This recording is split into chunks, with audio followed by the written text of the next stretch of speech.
guest today is Adam Grocholski. Adam, how you doing? I'm doing good, man. How are you? I'm doing great. Yeah. You're an Azure guy, right? Yes, I am. I absolutely am. As of last Thursday. That's not true. You were No. an Azure guy long Yeah, before exactly. that. You just Oh, got yeah. the title last Thursday. Yes, exactly. Right. How long have you been working with Azure? Well, since it was before it was public. So, I mean, pre-2008-ish. So, quite a while. At least 6 years. Yeah. A while. It's changed a lot. It has changed a lot. Let's talk about something that I really wasn't aware of before. There are these command line tools. Sure. For not just for Windows, but for other clients as well. Right.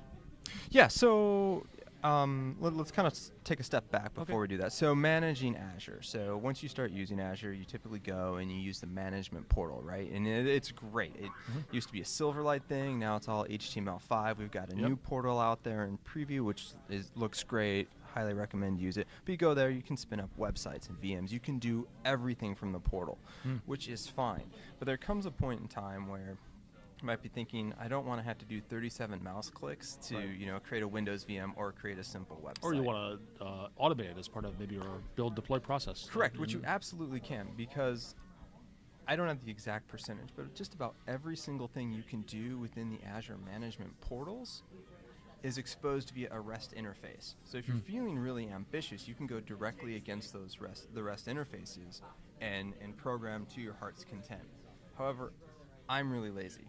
I don't like trying to just, and we've got it fully documented, but reading documentation. Yeah, no, so even the stuff that isn't really the portal, like the storage, has a REST interface. If you want to insert a row into Azure Tables. Oh, exactly. But there's a .NET library that sits on top of that, so those of us that are correct, and actually C# can use that. Correct, and actually we recently, and I'm glad you brought this up, we actually recently released a kind of a management library, or management set of libraries for Azure as well. So if you want to use C# and programmatically manage your Azure bits and bytes, you can absolutely do that as well. In that case, so let's clarify, when we talk about managing, we're talking about things like creating and deploying a virtual machine. Correct. Or creating a website or a web application. Yeah, but it can actually get a lot more complicated. So typically, let's say you have a development or test sandbox environment, right? That consists of many different virtual machines and websites, and maybe you've got a virtual network involved in storage and SQL.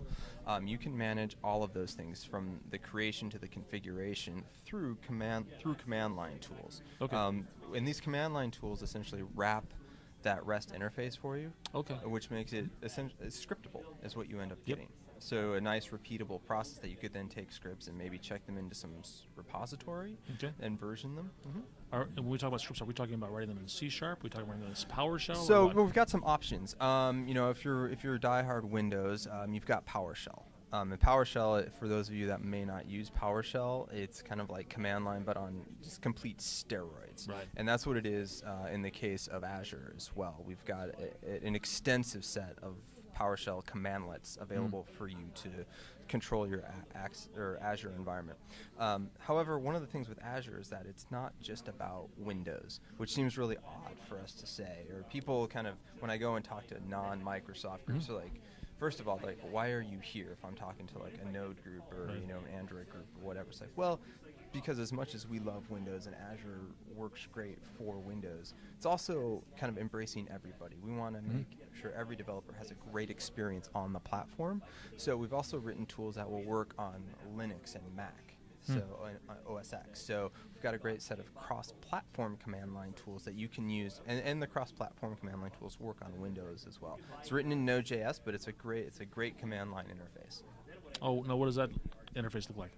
I mean, it's just a command line. You're going to type it in or put it in the script? Yeah, you just pop open a command prompt and type in Azure, and then you'll actually, naturally, there must have been some time left in the ship schedule because we've got some nice ASCII art in there. So I highly recommend just checking it out for the ASCII art when you type in Azure and see what pops up.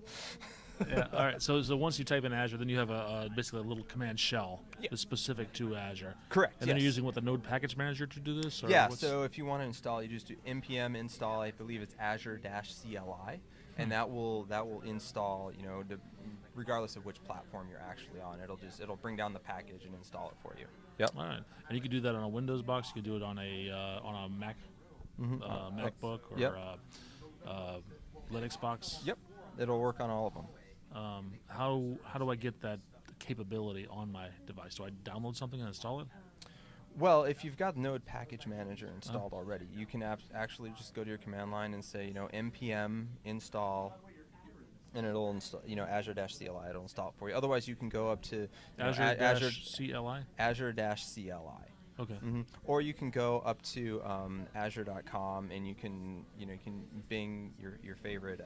It's like Azure Cross-Platform command line tools, and it'll be your first hit. Yep, and that'll take you to a link, and it'll show you what you need to do. Okay. But it's about 2 steps. It does not take very long to get going. Okay. What are some of the things that you would do now you have this? Give me some examples. I'll give you an example from my personal experience. Yeah. So as a technical evangelist, one of the things we do a lot of demos, right? And so I like to have my demos be consistent. I like to do them once and then not have to rewrite them all the time.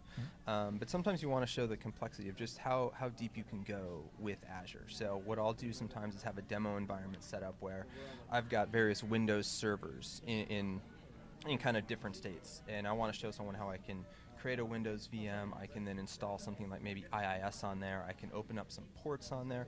I can set up some virtual networking. I could then go and capture that VM and then have it as part of my own gallery that I could then spin up additional copies later. Okay.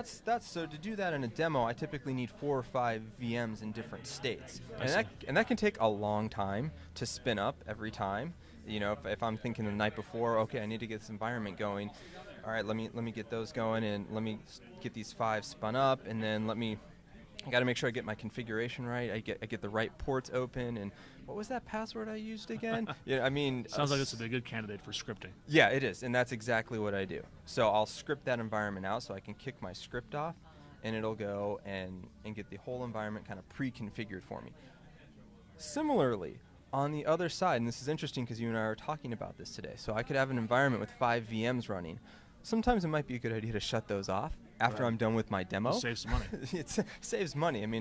Just like most folks, I've got a budget. I've got some Azure credit, but still don't want to necessarily spend money where I don't have to. So I'll write my my pre-script, but also write a postscript to tear the whole thing down. And that's shutting the VMs off, turning them off, deleting the images, deleting kind of their associated blobs and blob storage, so that I've got a perfectly clean environment after the demo. So that way I know I only spent $2 for the whole thing, or whatever credits. Yeah.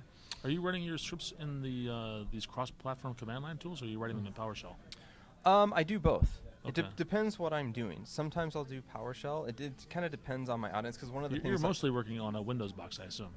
Most of the time, yes. But I also like to tailor it for my audience too. So I've got scripts written in both. Okay.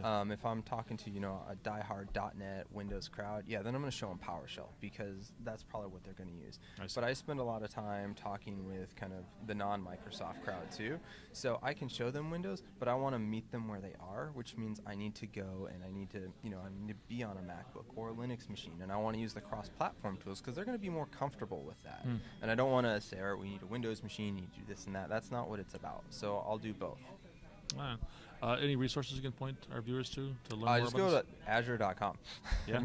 That's the place to go. Okay. Yep, that's the best spot. Are you blogging about this? So last year I did about a 50-part blog series on it. Wow. Yeah, showing how I didn't cover every possible scenario, but I showed how to get started, and here are just some very simple things you can do. So the blog posts are simple. It's like, all right, you want to create a SQL database. Here's what you do. You want to create a virtual machine. Here's what you do. Very simple steps, but yeah. Oh yeah. Great. Yep. What's your blog? thinkfirstcodelater.com. Cool. Is that the number 8 in later? No, it's not. Think First Code Later. What's your? I asked that, of course, because what's your Twitter handle? Yeah, at Code Later, and there's an 8 in there, so at CODEL 8R. Yeah. All right. Anything else we should cover that we haven't? The only other thing I'd mention is that the cool thing about this is that not only is it cross-platform, these command line tools, but they're also open sourced. Oh yeah. So the source code is available up on GitHub, where you can go and you can pull it down. If there's some feature you're just dying to have, you can go pull it down, make the changes yourself, and submit a pull request too. So it's not just about it being cross-platform, it's about it truly being open source. Okay, so this code we pull down, this will be JavaScript code. Yes. Yep, exactly. Okay. Very cool. Yeah. Adam, thanks a lot. Hey, no problem, David. Happy to.